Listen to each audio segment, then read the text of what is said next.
Muy buenos días. En mi condición de presidente de honor del capítulo venezolano del Club Español e Iberoamericano del Arbitraje y vicepresidente de Asuntos Nacionales de la Asociación Venezolana de Arbitraje, doy inicio a este evento con ocasión de la celebración de la quinta Semana del Arbitraje de Caracas, promovida por la Asociación Venezolana de Arbitraje.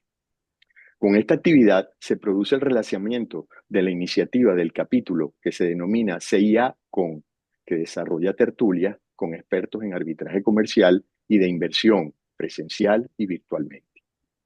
Queremos con esta iniciativa de nuestro capítulo invitar a la comunidad especializada en arbitraje a hacer sus aportes en esta importante disciplina para fortalecer el área práctica y doctrinaria de esta tribuna internacional para su actualización y crítica. En el día de hoy, nuestro actual presidente del capítulo venezolano, José Antonio Elías, nos presentará nuestro tradicional evento que se desarrolla en el marco de la quinta semana del arbitraje, donde tendremos el placer de recibir a dos expertas en arbitrajes internacionales a fin de conversar sobre lo que representa para el mercado del arbitraje internacional la reciente fusión de dos centros de arbitraje españoles. Nos referimos al rol del Centro Internacional de Arbitraje de Madrid y el Centro Iberoamericano de Arbitraje, CIAMSIAR. Quisiera presentar a mi compañero de hoy, José Antonio Elías, quien es abogado egresado de la Universidad Católica Andrés Bello, cuenta con una especialización en Derecho Procesal en la misma universidad y realizó estudios de maestría en Derecho Internacional Privado y Comparado en la Universidad Central de Venezuela. Es profesor de pregrado y posgrado en la Universidad Católica Andrés Bello y en la Universidad Metropolitana. Es miembro del Comité de Arbitraje Benancham desde 2003. Es miembro fundador de la Asociación Venezolana de Arbitraje y vicepresidente de Asuntos Académicos. Árbitro del Centro de Arbitraje de la Cámara de Comercio de Caracas y árbitro del Centro Empresarial de Conciliación y Arbitraje. Y actualmente es vocal de la Junta Directiva del CIA en Madrid. José Antonio, te doy la palabra para que continúes con el evento. Gracias. Muchas gracias, Adolfo. Bueno, bienvenidos todos de nuevo a esta tribuna de SellaCon que pretende retomar la actualización que siempre hemos tratado de traer a todos los miembros del capítulo, a toda la comunidad en general venezolana e iberoamericana de la práctica arbitral. Para nosotros siempre es primero un placer que en esta creación de la Semana del Arbitraje de Caracas, la cual empezó ayer con un programa magistral grabado por Adolfo Baica al día, con temas bastante actuales de arbitraje, volvamos a tener la oportunidad de tener a nuestras dos invitadas, a las cuales voy a presentar de inmediato, para hablar de un tema esencial, como es la institución del CIAR y la importancia que reviste para el mundo del arbitraje iberoamericano, su constitución, su desarrollo y su muy interesante contenido en su reglamento. Al mismo tiempo, también, bueno, dar las gracias a nuestras queridas, conferencistas, porque sabemos que, bueno, que no es poco el tiempo que les sobra, todo lo contrario, y bueno, muchas gracias porque realmente, bueno, el apoyo que siempre recibimos, no solamente en la Asociación Venezolana de Arbitraje, sino en el capítulo venezolano del CIA, de nuestros hermanos españoles, lo valoramos muchísimo y desde ya bienvenida. Pero bueno, vamos a presentar a quienes son importantes en este evento. La primera persona, bueno, una persona muy querida para mí, ya que recientemente fue hasta mi profesora, Marta La Laguna, secretaria general de CIAMSIAR. Marta, bueno, para cumplir con el requerimiento formal, Marta es abogada y licenciada en Ciencias Políticas por la Universidad de Valencia y cuenta con un máster en leyes en asesoría jurídica de empresas del ILO. Hablar de Marta no solamente destaca por sus excelentes dotes como profesora, es hablar de una generación de abogados españoles que son garantía de excelencia en el patio español arbitral y que todos los días hacen un aporte excepcional por hacer de España y de Madrid una plaza de primera línea. Así que bienvenida, Marta, a este espacio. Y después nos acompaña también María Paula Gijón. María Paula Gijón ha sido nombrada hace poco secretaria general de la Junta del CIAMSIAR. María Paula es abogado española y licenciada en Relaciones Internacionales del EA University. Además, también con mucha alegría podemos decir que es digna representante de nuestra estirpe latinoamericana por tierras madrileñas, ya que es ecuatoriana y tiene nacionalidad ecuatoriana y francesa, y nos contenta mucho tenerla porque tenemos prácticamente entre estas dos grandes invitadas, tenemos el centro nervioso del Cianciar latiendo en esta pantalla, así que muchísimas gracias por haber venido y desde ya, bienvenidas. Así que, bueno, les doy la palabra, para un primer saludo y después comenzamos con las preguntas. Adelante. Bueno, pues en primer lugar, muchísimas gracias de verdad, José Antonio. Un gran alumno, ya adelanto, uno de los mejores que te he tenido últimamente. Y Adolfo, estamos, y ahora Paula dirá, pero estamos encantadas y felices de estar aquí. Has dicho una cosa que es muy, muy relevante y es que es recíproco y os sentimos hermanos. Y un poco este es el origen también de lo que justifica el cienciar. O sea que desde luego nos tenéis para todo, aunque es verdad que somos el centro nervioso, los dos sentidos, porque no paramos. Estamos encantadas de estar aquí y os agradecemos mucho de verdad, personalmente, pero también a las asociaciones que representáis a la Asociación Venezolana de Arbitraje y al capítulo venezolano del club, porque hacéis mucho, porque también a nadie nos sobra el tiempo y vosotros estáis siempre tratando de difundir el arbitraje, de dar visibilidad, de contar con todos la comunidad arbitral. Así que de verdad, gracias por este tipo de iniciativas y enhorabuena por esta gran semana que estáis teniendo. Muchísimas gracias. María Paula. Nada, repetir lo que dijo Marta y agradecer muchísimo por esta oportunidad. Bueno, bien. Entonces, bueno, vamos a hacer una dinámica en base a algunas preguntas, algunos comentarios.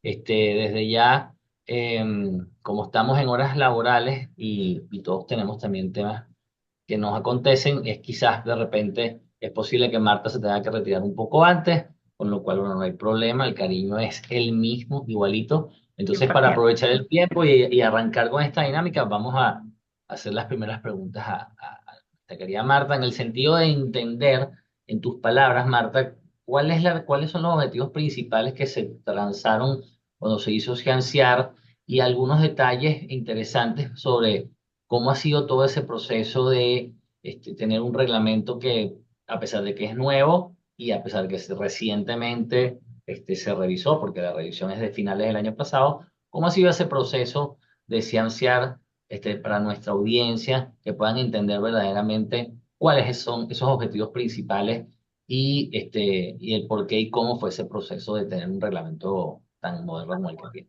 tiene. Muchas gracias, José Antonio. Entiendo tu pregunta y la voy a dividir en dos. En primer lugar, bueno, el origen, esos objetivos del Cianciar y luego ese proceso del reglamento que está íntimamente relacionado. El Cianciar, sí que por ponernos en antecedentes y gracias por la oportunidad de poder difundirlo, se crea por dos motivos principalmente y es una institución cuya creación yo siempre digo que es curiosa, es un origen diferente, ¿no? Quizá alguna otra. Básicamente, en 2020 se inicia la actividad del CIANCIAR y el CIANCIAR es la unión de la actividad internacional de inicialmente lo que eran tres cortes de corte español que llevaban arbitrajes domésticos y nacionales y en 2020 se decide crear el CIAM. ¿Por qué se decide? Básicamente por dos motivos. El primero es porque la unión hace la fuerza. O sea, al final pasa en muchos de nuestros países, hay muchas instituciones, pero en realidad las instituciones que funcionan son las que tienen un equipo y las que tienen un objetivo común y no es bueno que haya muchas instituciones que llevan un caso, es bueno que todo se concentre en una y que se unan los esfuerzos. Además, eso a veces el tener muchas instituciones genera confusión en el mercado. Así que eso fue uno de los primeros motivos por el que en el origen esas tres instituciones que son la Cámara de Madrid y su corte, la Cámara de España y su corte de arbitraje y la Corte Civil y Mercantil CIMA decidieron unir su actividad internacional. Y el otro motivo, que es un motivo íntimamente relacionado con el estar hoy aquí, es el motivo iberoamericano. Creíamos que faltaba una institución, teniendo en cuenta que del 25 al 30% de los arbitrajes tienen una parte iberoamericana y que en el 90% de esos 25% de los arbitrajes, las sedes elegidas son Londres, París, Nueva York, Ginebra y Miami, que muchos de esos casos entre partes iberoamericanas se llevan en inglés, con instituciones que no tienen ni siquiera tradición civil law, con árbitros que tampoco, sí que era bueno tener una alternativa sólida, una institución de referencia iberoamericana. Obviamente, el CIAMCIAR es una institución que administra arbitrajes internacionales. Lo hacemos en cualquier sede del mundo, bajo cualquier ley aplicable, porque tenemos árbitros de civil law, de common law, pero sí que es verdad que en el origen el motivo es este motivo de decir, oye, tenemos en la comunidad iberoamericana, es una comunidad muy fuerte, es una comunidad con muchísimo potencial, con muchísima presencia en el arbitraje, con profesionales muy buenos, hablamos el mismo idioma y no solo me refiero al lenguaje, tenemos una misma cultura común, tenemos una ley aplicable basada en la ley modelo ancestral y bueno, el poder crear una institución para esos 21 países, y siempre lo dice el presidente, desde el Río Grande hasta la Patagonia, Portugal, España y Andorra. Bueno, pues esa identificación es uno de los motivos por los que se crea el CIAM. Entonces, bueno, dicho esto, eh, paso a comentarte sobre la pregunta de por qué el nuevo reglamento o cuál es el proceso de creación. Decirte, como te decía, en 2020, cuando se crea el CIAM, obviamente nace con un reglamento. Ese reglamento estaba inspirado en el Código de Buenas Prácticas del Club Español Iberoamericano del Arbitraje y además con algunas revisiones de los reglamentos de las tres cortes fundadoras inicialmente. Lo que sucede es que en 2023 ya empezamos, pero ya en 2023, después de 3 años de creación, desde lo que es los órganos internos, desde el Pleno, desde la Secretaría, también el presidente, bueno, ya teníamos 3 años unos casos y hay cuestiones que siempre se pueden mejorar. Y yo lo digo siempre desde un punto de vista humilde. El por qué se revisa un reglamento, creo que una institución, una de sus responsabilidades es estar siempre pues, atento a las novedades y con el ojo puesto en el usuario para tener un reglamento que al fin y al cabo es lo que garantiza que el proceso pues tenga toda la seguridad jurídica y que los usuarios pues tengan un procedimiento lo más ágil y lo más seguro posible. Entonces, había ciertas cosas que revisar y en 2023 se tomó la decisión de revisar ese reglamento. No porque estuviera mal, insisto, sino porque había cuestiones que en la práctica se había pensado que era mejor cambiar. Especialmente, y digo, el principal motivo fue por darle más agilidad a algunos de los plazos y de los procedimientos que había. Así el proceso de creación fue un proceso largo en el que intervinieron muchas personas, pero para daros un resumen, la carga de la revisión y la responsabilidad de la revisión la tuvo la Comisión de Buenas Prácticas de nuestro centro. Esa comisión, yo creo que no es una comisión que sea habitual en las instituciones, pero es una comisión de la que nos encanta hablar porque al final es una comisión de expertos independientes, profesionales de reconocido prestigio. La preside Alexi Moore y son miembros de ella, además del presidente del CIANCIAR, Filipa Cansado, Sabina Saco, José Ricardo Feris, Jesús Remón, Andrés Jana en su día. Y también ahora Sebastián Mejía. Por lo tanto, bueno, esa comisión lo que hizo fue, y fue un proceso tal cual os lo cuento, ¿no? O sea, coger uno por uno un artículo y primero desde Secretaría y con el Pleno y con los vicesecretarios del CIANCIAR que forman parte de esas cortes. Y luego ya en esa comisión ir artículo por artículo durante sesiones y sesiones revisando todo. Luego ese reglamento revisado pasó de nuevo al Pleno. Del Pleno volvió a pasar a la comisión y ya finalmente se aprobó. Yo, como dices, destacaría, y creo que lo podrá comentar Pablo luego, que aparte del tema de los plazos, se introdujo un procedimiento hiperabreviado, se revisó el proceso de impugnación nacional del laudo y se revisaron también el procedimiento de nombramiento y designación de árbitros, sobre todo para hacer más ágil y más transparente, si cabe, el nombramiento de árbitros cuando los tiene que nombrar el centro. Sí, quizás una de las, bueno, he tenido la fortuna pues de participar como miembro del grupo de construcción, infraestructura, pero quizás una de las cosas que al público en general los invitamos, porque también ahora en junio, finales de mayo, junio del año que viene, también Madrid se vuelve, ya no hay que hablar del Paris Arbitration Week, porque ahora tenemos el Madrid Arbitration Week prácticamente como una serie de eventos muy interesantes y uno de los eventos más interesantes que hay es el encuentro de grupos de trabajo del CIANCIAR, aparte de la belleza de sede, que es el Palacio de la Santoña. Es muy interesante porque quizás estamos acostumbrados a que los congresos de arbitraje son un poco dogmáticos, un poco a veces reflexiones sobre algunas ideas. Y a mí lo que me gustó mucho el año pasado, y por eso trataré de no faltar a esa cita, es que los encuentros del CIANCIAR es la voz del usuario.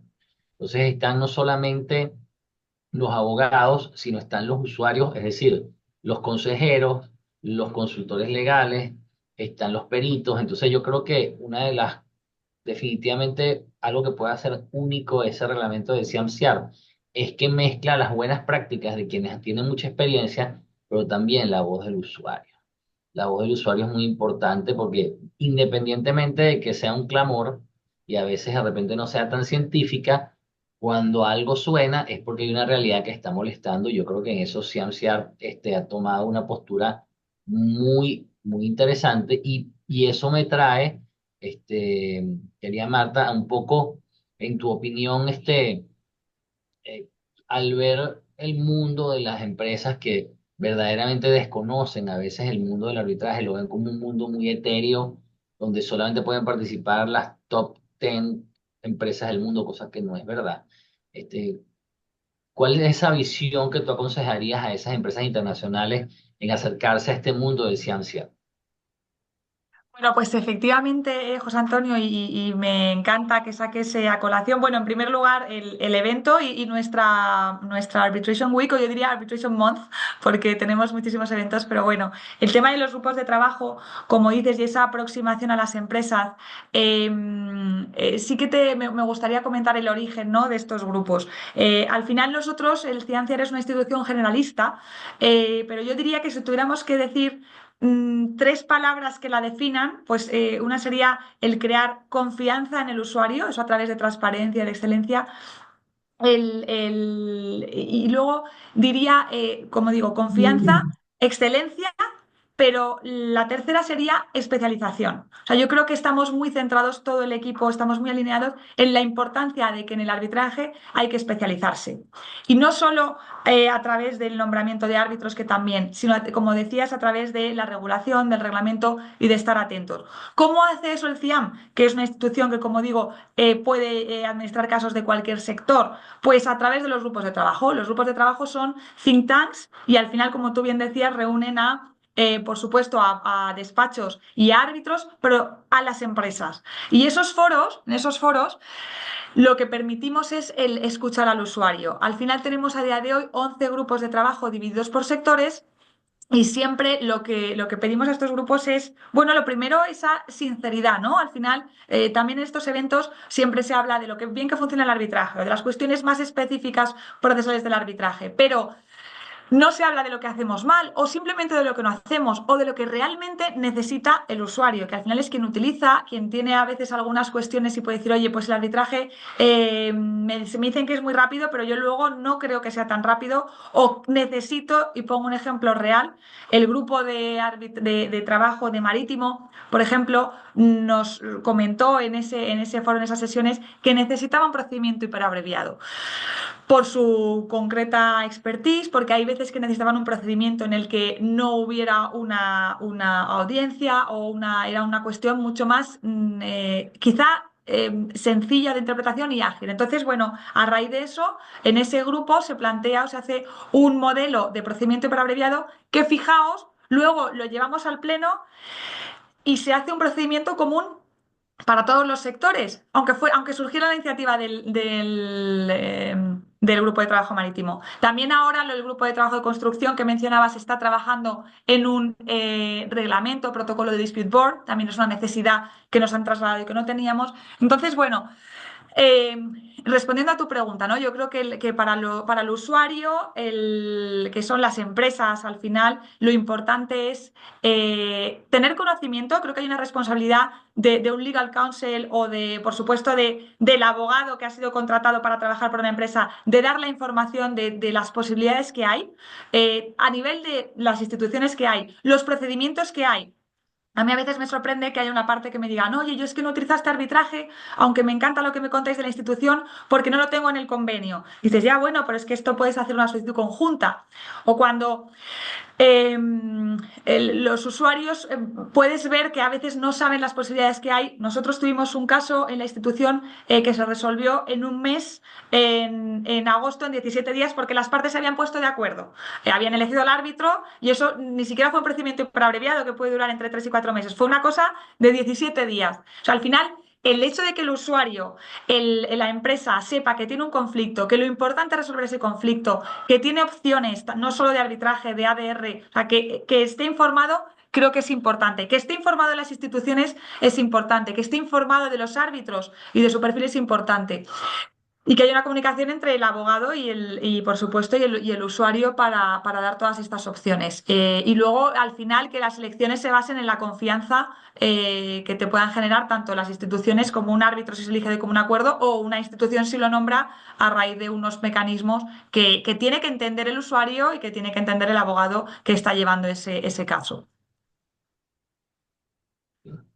Sí, definitivamente bueno, yo creo que toma tiempo. Yo recuerdo en el año 2006, cuando el primer congreso del Club Español de Arbitraje, José María Alonso hablaba de que uno de los fines en aquel momento, hace 20 y pico de años, era lograr que Madrid fuera una plaza de arbitrajes internacionales. Y bueno, fíjate que el trabajo es poco a poco.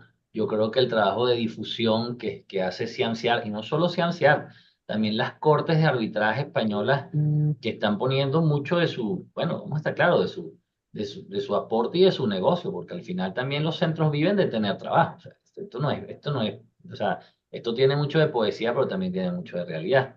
Entonces, yo creo que es una apuesta muy interesante y sobre todo, además, creo que es una apuesta que está abierta para todos y sobre todo para el que quiera entender mejor el tema, porque una de las cosas que sucede mucho es que uno ve algunos errores en arbitraje más por ignorancia, en el sentido de leer un poco más y tener la humildad de decir, esto es algo nuevo, déjame leerlo, no porque sea física nuclear, sino porque tiene sus detalles y tiene sus modos de hacer las cosas.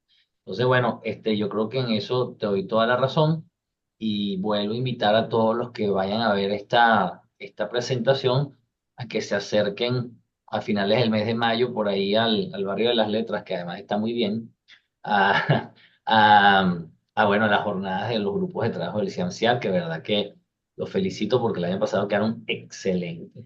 Y de verdad Muy que bien, lo te lo disfrutamos. agradezco, José Antonio. Es 30-31 de mayo, te agradezco ya el que lo podamos, aparte vamos unidos a lo que es el Congreso del Club, con el que Ah, tenemos bien. pues una total connivencia y No, no, no, estamos no, claro. totalmente. Y luego lo que decías, creo que es importante mencionar ese esfuerzo de las Cortes Fundadoras. El año pasado también, y no lo he dicho y lo quiero mencionar, hubo una integración del CIAR en el CIAM, de ahí nuestro nombre, que ya lleva en el nombre el iberoamericano, también es una declaración de intenciones y tiene todo el sentido. Y luego también hacer mención pues a lo que es también la generosidad, pues empezando por la vuestra, la generosidad de los miembros de las comisiones. Nosotros tenemos 4 comisiones en CIAM, la de designación, la de recusaciones, la de revisión de laudos y la de comisión de buenas prácticas. Todos estos profesionales son independientes, externos y al final toman las decisiones más importantes del CIAM y lo hacen de forma generosa. Luego también la participación de los grupos y un poco por esto, ¿no? Decías, oye, también por ensalzar Madrid y otras sedes iberoamericanas que no son tan conocidas cuando a veces tiene todo el sentido que las podamos utilizar. Así que bueno, gracias por el comentario y así es. Bueno, Marta, agradecemos muchísimo tu tiempo. Sabemos que estás contrarreloj con otras cosas, por lo que, bueno, no, en nombre del capítulo venezolano del CEIA, muchas gracias. Esperamos el año que viene, estoy seguro, contar con tu persona para hacer un CEIA en otro tema. Y bueno, muchísimas gracias. Le voy a dar la palabra a Adolfo para que él liderice Siempre y muchas la gracias y presentación con gracias María por Paula. todo. Y bueno, Gracias, muchísimas Marta. gracias. Un Fuerte placer, abrazo. un placer Muchas estar gracias. contigo esta mañana. Igualmente, un abrazo. Os dejo las mejores manos. Un abrazo. Gracias. Adiós. Gracias. Bueno, Bueno, Adolfo, te paso el micrófono y bueno, No, bueno, somos estamos dos, aquí, seguimos. somos dos contra uno, así que bueno. No, pero imagínate, no, yo quería, bueno, la verdad es que la exposición de Marta fue bastante completa. Creo que nos dejó prácticamente sin mucho, pero tal vez podamos hablar de introducir algo. A ver, Paula, ¿qué opina? Fíjate, Paula, de acuerdo a lo que yo he observado, las instituciones, pues los centros de arbitraje están liderizados de manera operativa por mujeres. Es decir, la mayoría de los centros de arbitraje, las direcciones ejecutivas, las secretarias ejecutivas, inclusive la ICC, la presidenta de la Corte, o sea, son mujeres. Esto es una reflexión absolutamente informal. ¿Qué opinas tú de eso? ¿Tú le atribuyes eso a algún motivo? Porque efectivamente el arbitraje siempre ha estado liderizado por hombres. Hay muchos más hombres árbitros que mujeres. Entonces, pareciera que las mujeres están tomando terreno y yo quería saber qué piensas tú al respecto y cómo te sientes tú con eso. Bueno, lo primero, volver a decir que muchísimas gracias por esta invitación. La verdad es que como ecuatoriana es un gusto tener estas conversaciones tan iberoamericanas desde Madrid, pero con Venezuela me hace mucha ilusión. En cuanto a tu pregunta, sí, la verdad es que es un fenómeno bastante curioso. Creo que es curioso y llama la atención porque no ha ocurrido antes. O sea, creo que lo que no llama la atención es que sean todos hombres, ahora que son todas mujeres llama un poco más la atención. Eh, Dicho eso, algo que desde el centro intentamos hacer muchísimo es buscar esa paridad, no solo eh, lugar para mujeres, sino para los dos. Yo creo que ahí está la clave, que hay espacio para todos. Y el por qué, yo creo que es una cuestión societaria que vemos en los últimos años que las mujeres alcanzan estas posiciones más ejecutivas, más de liderazgo, ya sea dentro de los centros como de los despachos, aunque lo cierto es que aún hay recorrido. Si vamos un paso más arriba en las juntas directivas, aún hay alguna suerte de inequidad. Y justo ayer así como nos gusta escuchar a nuestros usuarios de los grupos de trabajo, tenemos unos ciclos de webinars con peritos que nos parecen actores muy importantes dentro del proceso arbitral, los expertos. Y justo trataba este tema de la diversidad, está liderada por Verónica Sandler, y en el campo de los expertos es un campo donde particularmente aún falta mucha presencia femenina y se hablaba un poco de los porqués.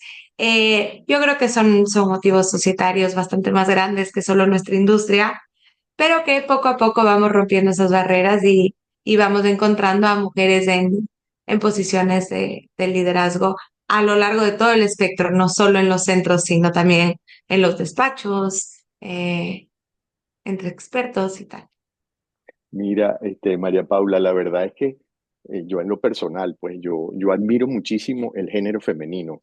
Yo creo que las mujeres son personas pero muy competentes y tienen una visión distinta. Tal vez a veces los hombres nos concentramos en algo y a veces perdemos el foco de lo que está alrededor y las mujeres están siempre pendientes de todo.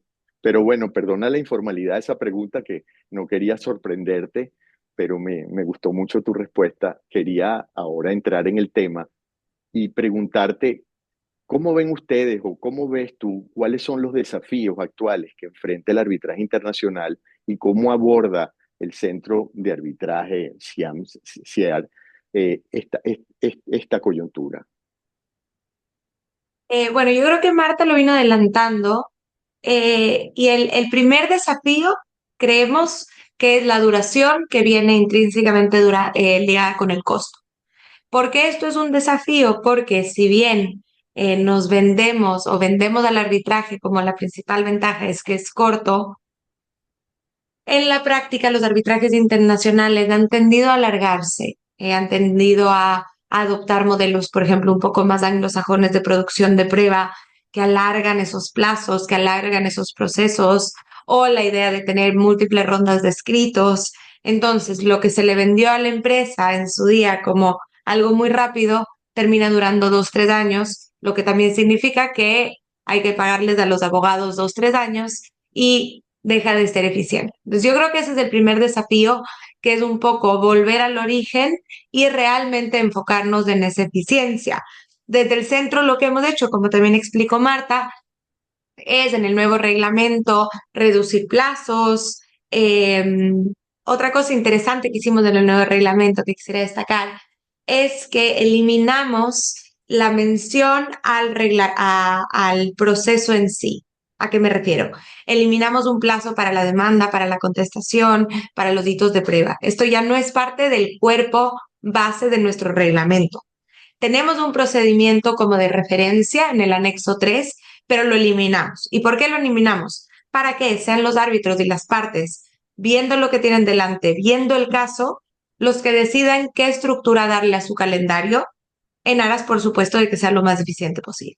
Entonces, si hay un caso muy complejo que va a requerir de varias rondas de escritos, pues el árbitro de las partes lo comentará en el rato de redactar su calendario procesal. Pero si es un caso bastante sencillo que necesita una ronda de escritos y no necesita audiencia, el no tener un procedimiento reglamentario, creemos que incentiva a todos los partícipes a realmente mirar qué se necesita en este caso y qué no se necesita, qué podemos ahorrar y hacer que sea más eficiente.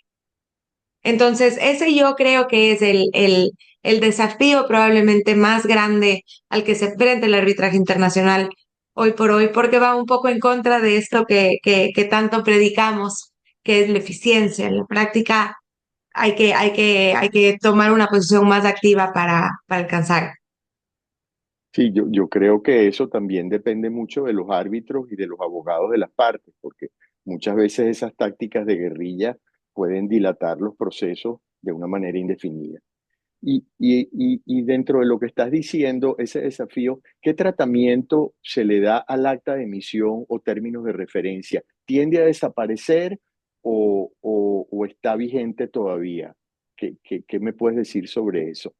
Este, este es uno de los cambios más importantes entre el reglamento del 2020 y del 2024.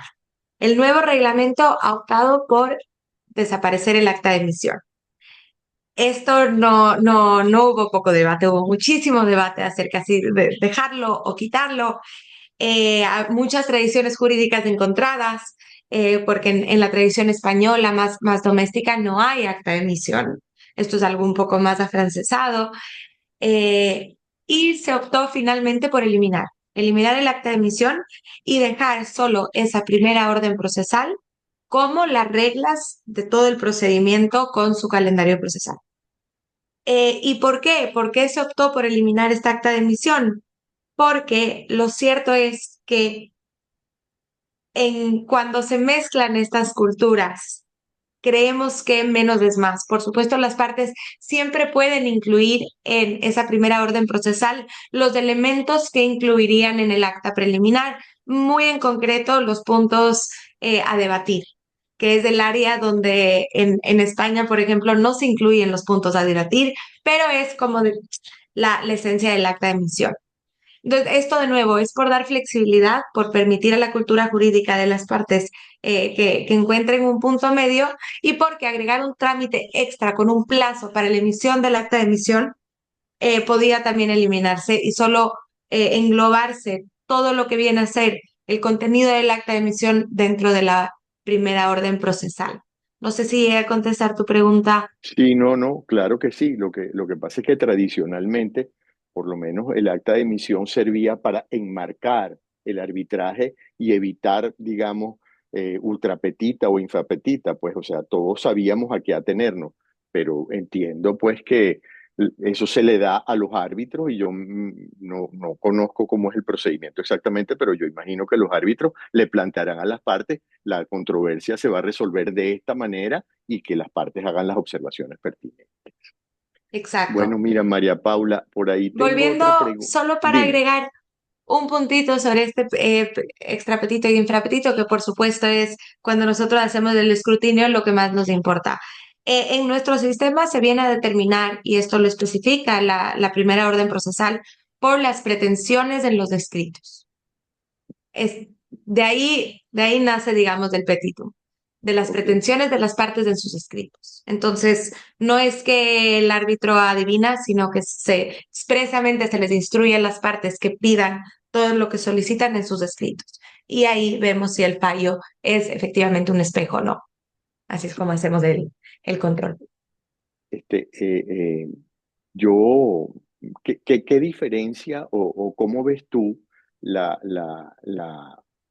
el escrutinio que se hace del laudo, o sea, la fuerza que puede tener el centro para escrutar el laudo con respecto a la función que ejerce la ICC en la Corte para revisar los laudos también? ¿Hay alguna diferencia o siguen siendo lo mismo las observaciones que pudiese hacer el CIAM-CIAR con relación al fondo, que están, digamos, no son obligatorias y son opcionales de los árbitros? Pero ¿cómo es esa persuasión? ¿Cómo se hace ese planteamiento en la práctica? Bueno, en la práctica es un case by case. Y por supuesto hay líneas rojas, es más, tenemos un artículo que expresamente, o sea, para que un laudo se publique tiene que estar aprobado por el centro. Entonces, sí existe esa línea roja, por suerte en la práctica, no lo hemos tenido que utilizar. Y yo, en esto, mi opinión es que es un poco elegir las batallas. Entonces, hacemos comentarios de fondo, por supuesto. Si bien hay comentarios en los que vamos a enfatizar y vamos a ser bastante más severos que en otros, la mayoría de comentarios de fondo tienden a ser a explícalo mejor porque no queda claro. Ese, digamos, es el comentario estrella. Claro. Pero efectivamente sí tenemos esa capacidad de línea roja que hay que tener ahí tino y ver cuando no se usa. Bueno, tú estás muy joven y me parece que es una gran experiencia para ti estar trabajando en este mundo tan competitivo y con las vedettes del arbitraje.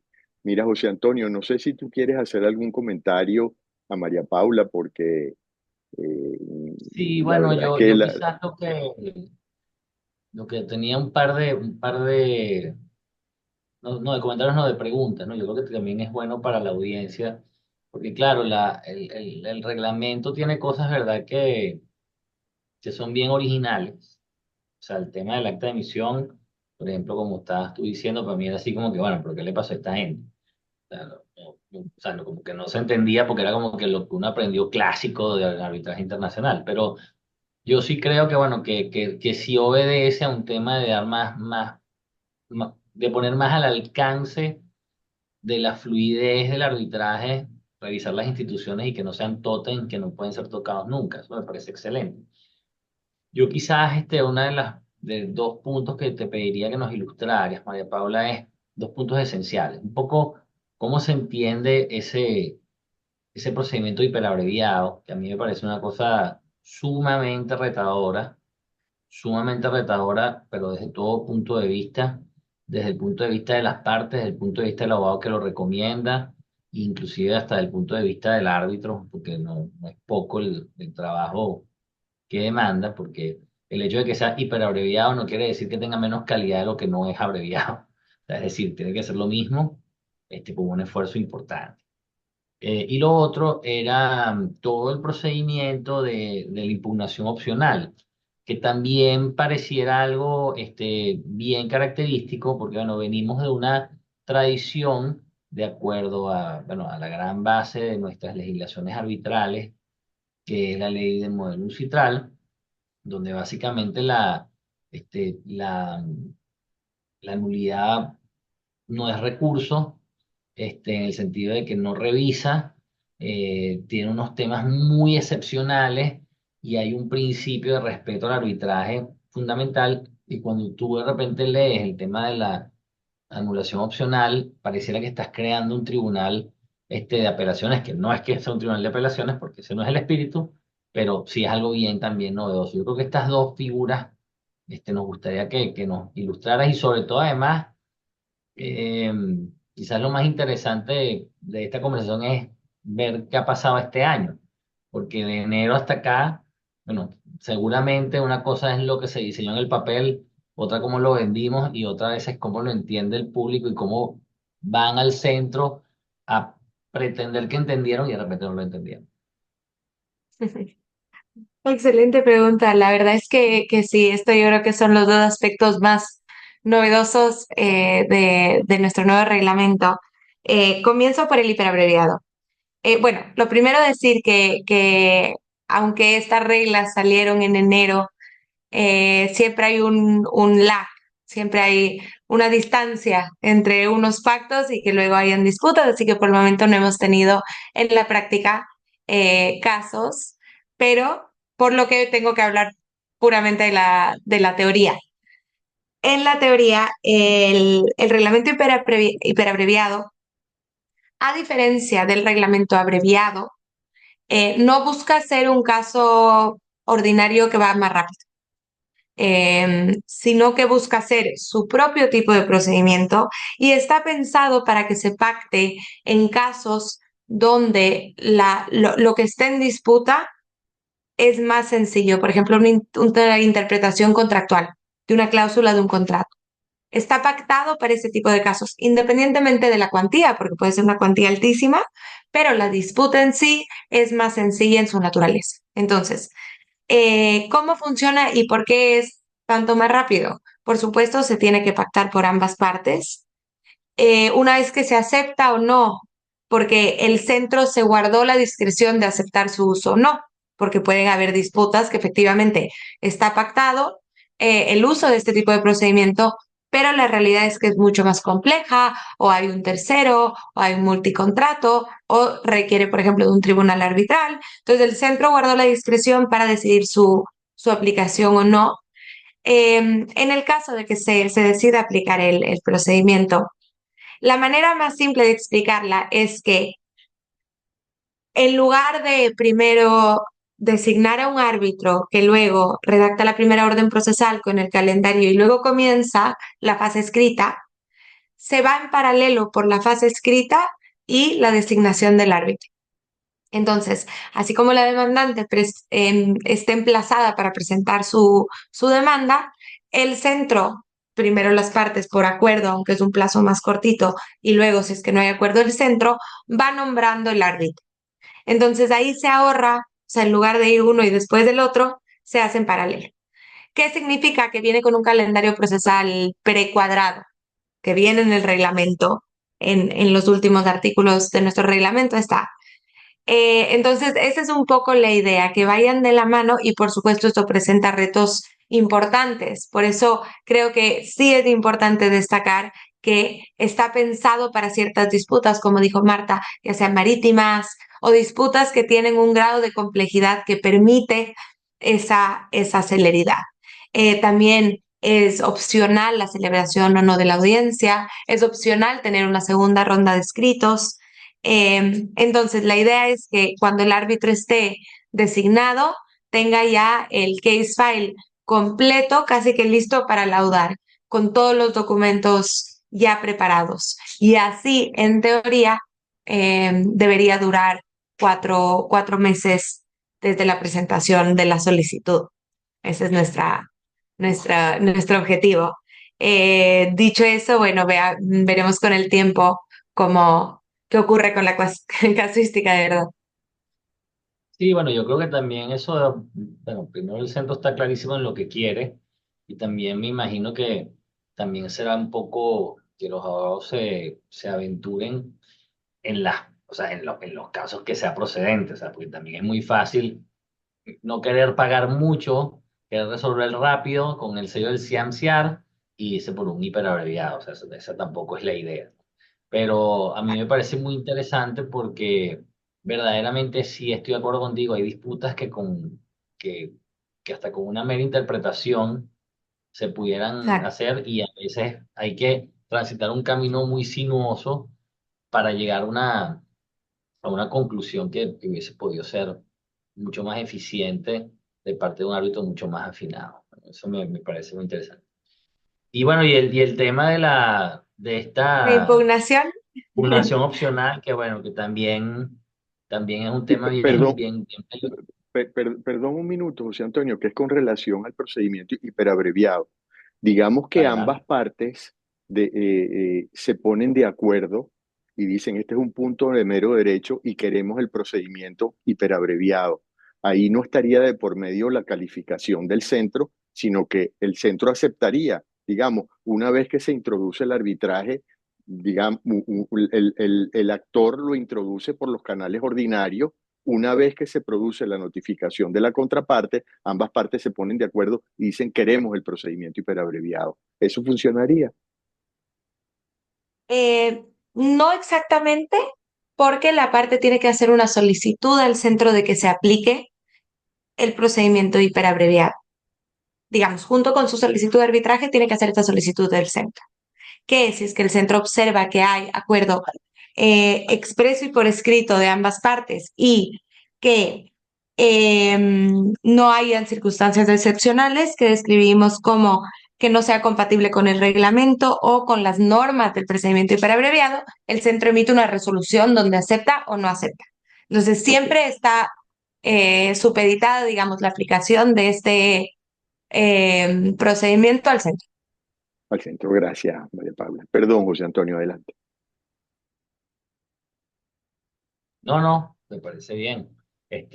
Aquí, aquí ninguna es doctrina en esa materia, pues no, no ha habido el primer caso. Ojalá, el primer caso va a decir muchísimo de cómo va a ser, ojalá llegue pronto.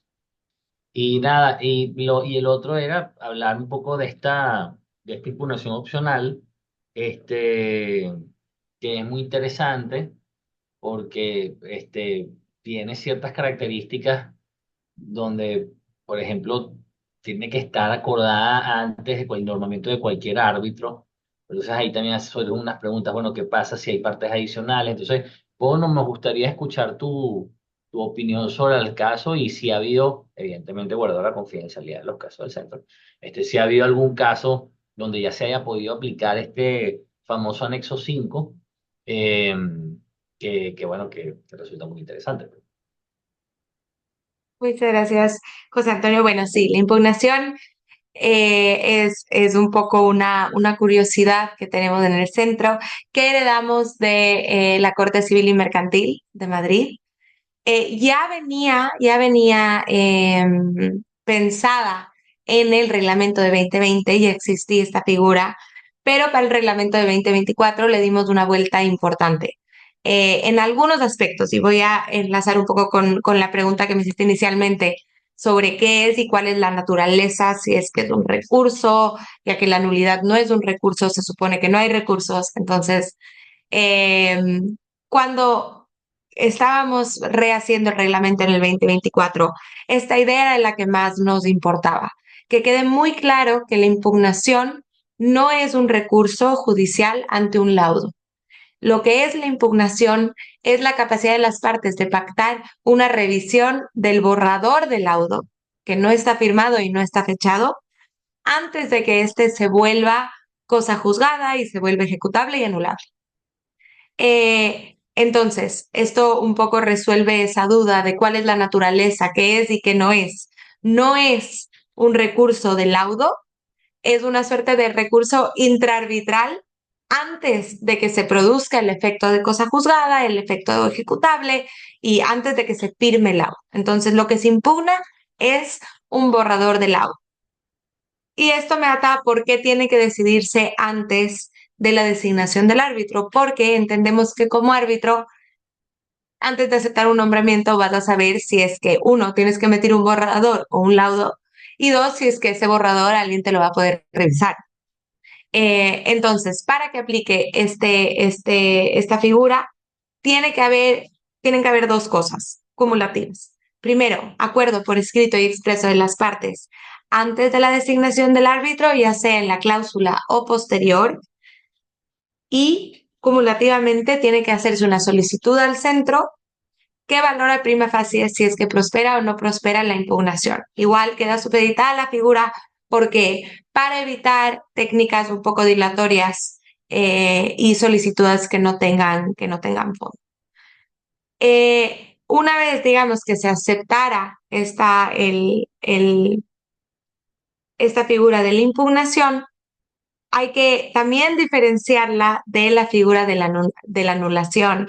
En la ley modelo uncitral, que es la que sigue España, hay motivos tasados, digamos, ¿no? Para la nulidad. Estos motivos casi siempre siguen al debido proceso, al orden público, son motivos de, digamos, de forma. La impugnación del laudo en nuestro reglamento está pensado para motivos de fondo, para errores que pueden darse en la interpretación de los hechos o el derecho por parte de los árbitros. Es para esos errores a los que no les cubre, no les llega y no debería llegarles la anulación judicial que se basa meramente en las formas del procedimiento. Entonces, eso es un poco el in a nutshell a que tratamos de cubrir con esta figura de impugnación opcional, es decir, evitar el one stop que de nuestra experiencia muchas empresas, no abogados, empresas, no se sienten tan cómodas sabiendo que con un laudo se va a decidir y que no hay, digamos, un mecanismo de revisión, pero por otro lado no pretende ni intenta acercarse a esa nulidad judicial, ya que objetivamente trata otros temas. No sé si te, si Muy No, contesté bien, tu pregunta. es muy bien. interesante porque, bueno, no todos los patios son iguales, es decir, va a depender mucho de la sede, que verdaderamente, en mi concepto, y salvo mejor opinión, este es el verdadero respaldo a la hora de que el arbitraje se pone feo, porque todo el mundo es amigo del arbitraje hasta que pierde. O sea, esa es una realidad. Entonces, claro, el tema no es perder, sino es garantizar la calidad del sistema arbitral. Entonces, claro, hay muchos temas, es decir, si vamos a hablar de los puntos negativos del arbitraje, bueno, seguramente hay muchos, pero también las estadísticas no mienten, al seguir siendo, junto con la mediación, los dos sistemas básicamente de arreglo de resolución de disputas comerciales internacionales preferidas. Este, Evidentemente, cada quien con sus retos entre tiempo, costos, afinidades, calidad de la justicia, pero yo sí creo que a mí lo que me llama la atención de esta opción, primero me parece bien que es opcional, sería como muy abrupto que el reglamento impusiera por decirlo así, una instancia en la cual de repente, si alguien no esté de acuerdo, tiene que asumirla porque de repente colocó la cláusula arbitral de ese reglamento y me ha pasado tener que darme cuenta de que alguien puso un reglamento de arbitraje del CIANCIAR y ni siquiera se lo leyó antes de poner la cláusula. Eso siempre se lo digo a mis alumnos, o sea, hay que leerse el reglamento antes de poner la cláusula. Eso no es un tema de moda ni nada por el estilo, pero sí me parece muy interesante de que eso sea una garantía, primero opcional de las partes, después también opcional para el árbitro, Exacto. también, y que no pretenda venir a suplir. Yo sí creo que amablemente, pues, tanto en las sugerencias que habíamos hablado antes que puede ser el centro, ahí hay un primer filtro, quizás después con esto termina también de filtrarse, porque bueno, también para nadie es un secreto que cuando se va a la ejecución del laudo, normalmente si tú vas a optar por el arbitraje internacional es porque tienes expectativas de ejecución internacional, porque si no, bueno, aparte de la internacionalidad de la relación o del conflicto, no tendría ningún sentido. Sí vemos que, bueno, que hay patios un poco más complicados para la ejecución, donde se pueden optar por otras vías distintas a las normales para evitar la ejecución del laudo, pero yo creo que en esta revisión lo que es importante también es la ética del comportamiento de las partes.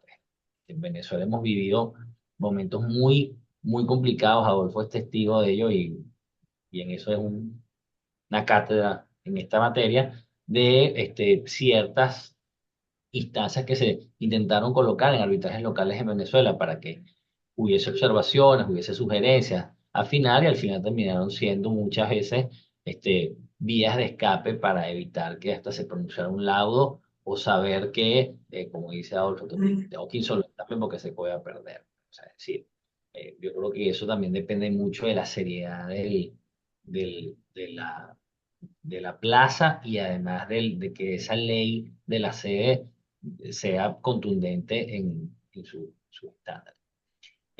Quizás lo último que a mí se me ocurría es un poco preguntarte por ese sistema de designación también, un poco de que también es característico y también es un poco distinto, de manera que, bueno, que nos ilustres un poco esa nota característica de lo que es la designación de árbitros en el CIAMSIA.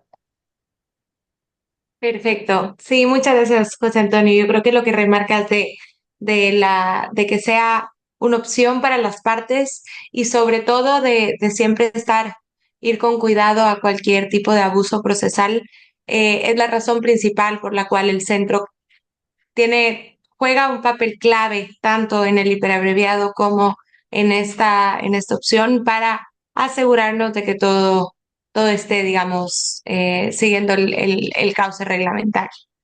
Dicho eso y pasando a la designación de árbitros, eh, desde el centro entendemos, y es algo que decía un árbitro internacional muy famoso, que las tres cosas que necesita el arbitraje para funcionar son árbitros, árbitros y árbitros. O sea, lo más importante para que el sistema esté bien es que los árbitros sean buenos y que produzcan laudos buenos. Por lo que entendemos que esta es nuestra prioridad número uno. Aparte de tener un reglamento que ponga las bases, necesitamos quien construya la casa y esos son muy buenos árbitros. Dicho eso, siempre por default, la elección de los árbitros en primer lugar va a las partes, ya sea por común acuerdo o en casos de tribunal arbitral, la demandante pone un árbitro, el demandado otro y los coárbitros al presidente.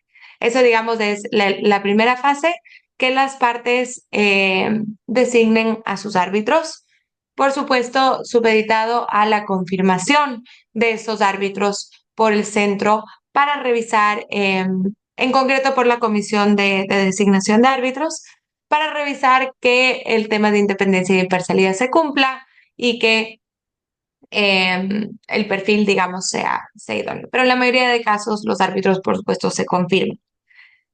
Cuando las partes no han llegado a un acuerdo o no han designado su árbitro o prefieren que el centro designe directamente, tenemos dos sistemas. El primero es designación directa y el segundo es por lista.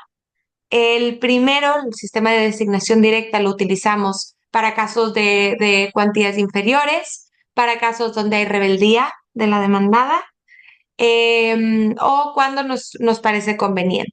Este es un poco el sistema pequeño. En este sistema, lo primero que hace el centro es un conflict check confidencial a posibles candidatos que rellenan un formulario y hacen cualquier revelación. Estas revelaciones, de haberlas, se les traslada a las partes para que presenten sus comentarios y luego tanto los conflict checks limpios como los con revelaciones, así como los comentarios de las partes, si los hubiera, se dan traslado a la comisión de designación que elige un candidato. Básicamente, esa es la designación directa. De ahí tenemos los nombramientos por lista, que es nuestro sistema favorito, digamos, porque sentimos que es donde las partes tienen más protagonismo y tienen más voz. En este caso, igual, primero hacemos un control de conflictos, que presentamos una lista de candidatos a la comisión, que elige de estos candidatos a 5 o a 6, depende, y les pedimos a las partes que lo ranqueen. El candidato, obviamente, en plazo común, o sea, sin ponerse en copia la una de la otra, y el candidato con mejor ranqueo sale como árbitro, como coárbitro, como presidente, dependiendo del rol del árbitro que haya que rellenar. Sí, la verdad es que este tema de los árbitros es donde ponemos, digamos, nuestro enfoque, es donde tenemos ahí prendida la linterna todo el tiempo, estamos buscando perfiles y tenemos una plataforma de gestión de árbitros que nos ayuda igual con este filtro para buscar a gente. También medimos mucho el interés de la gente, que estén registrados, que actualicen su perfil. Entonces sí, eso es un poquito cómo nombramos árbitros en CIAN. Una cosa, José Antonio y María Paula, yo tenía un comentario con relación a la revisión opcional del laudo, que obviamente es la excepción, pues digamos, lo normal es que sea one shot, pues, o sea, el arbitraje y de ahí a la nulidad si fuese el caso. Pero fíjate esta reflexión, cuando unas partes en un arbitraje complejo, digamos, porque obviamente el incremento en los costos va, cuando tú tienes la impugnación opcional del laudo, tienes que pagar tres árbitros adicionales. Pero fíjate que es interesante porque eso reduce la posibilidad de que el perdidoso vaya a acudir en nulidad, porque te dictaron un laudo, pediste que se revisara opcionalmente. Lo que sí podría suceder es que en caso de revocatoria del laudo, el que ganó en la fase inicial se le abrirían probablemente las puertas para la nulidad, porque tú sabes muy bien que el orden público juega para todos lados. Pues, si bien es cierto que las cláusulas para la nulidad están tasadas, este, la imaginación de los abogados es precisamente algo indescriptible. Entonces, ese era mi comentario, ¿no? Muy Bueno, interesante, no, o sea, perdón. es interesante pensar que al abrir esa segunda fase te puedes ahorrar todo el resto de instancias judiciales que además toman el triple de tiempo. Es interesante. Solo por agregar que cuando se acuerda, digamos, del procedimiento de impugnación, es del 50% de las costas del primer arbitraje. Entonces Ok, no pagas, digamos, entero, ya que no se vuelve a practicar la prueba, sino que solo se revisa la prueba. ok, está bien. Mira, José Antonio, yo creo que hemos agarrado a María Paula, se ha defendido muy bien, o sea, pero No, en bueno, realidad la culpa no es nuestra, la culpa es de Marta y habría que excusar a María Arias, que también se excusó pues por estar sí, comprometida, sí, pero sí. hiciste un gran papel, la verdad que te felicito Muchísimas enormemente. gracias. Muchísimas gracias. Ha sido realmente un gusto. Bueno, Muy buenas preguntas, aunque difíciles, me ha gustado muchísimo compartir con ustedes hoy. bueno, sí, espero que Gracias. nos veamos en Madrid la próxima vez. Vamos a ver si en junio Seguro, les del año esperamos en que mayo. sí. Bueno, yo nada más me queda decir que me siento muy complacido de haber compartido hoy con estas excelentes profesionales para tratar estos temas que sin duda evidencian el conocimiento y el dominio que tienen sobre el rol que desempeña una institución arbitral del nivel del CIAMSIAR, que apunta a ofrecer una alternativa adicional para el manejo de arbitraje en varios idiomas, con lo cual nos debemos sentir muy satisfechos de poder interactuar con expertas en el área del arbitraje institucional, pilar fundamental para el desarrollo de los procesos arbitrales. Esperamos poder seguir brindándoles y promoviendo estos espacios donde se expresan reflexiones y opiniones sobre temas de relevancia. No sé, José Antonio, si tú quieres decir algo más antes de apagar los micrófonos. No, en nombre, bueno, primero en nombre del capítulo venezolano desea darle las gracias a Marta y a María Paula por el tiempo, por estas interesantes reflexiones. Evidentemente es poco el tiempo que lleva el nuevo reglamento. Hay que esperar los casos, hay que esperar las incidencias, hay que esperar que hasta los inventos, porque una cosa es lo que piensa el centro, otra cosa a veces es con lo que llegan los usuarios. De mi parte, bueno, invitar a todos siempre a tanto primero que se interesen en este mundo del arbitraje en idioma español, que es más grande de lo que uno cree. Segundo, invitarlos a que sigan las actividades que promovemos del capítulo venezolano del Club Español Iberoamericano del Arbitraje. Adolfo Baica siempre lo dice y lo respaldo. Es la vitrina internacional más estupenda que tenemos desde Caracas, Venezuela. Y bueno, invitarlos a que asistan al Congreso de la Asociación Venezolana de Arbitraje que se llevará a cabo el día 31 de octubre en las instalaciones de la Universidad Metropolitana, específicamente en el Paraninfo este, eh, Luisa Rodríguez de Mendoza. Y nada, darle las gracias inmensas a María Paula, extensivas a Marta. Y nada, muchísimas gracias y será hasta una próxima oportunidad y donde haremos otro SEIA con otros nuevos expertos. Muchísimas gracias y que espero puedan disfrutar de esta reflexión.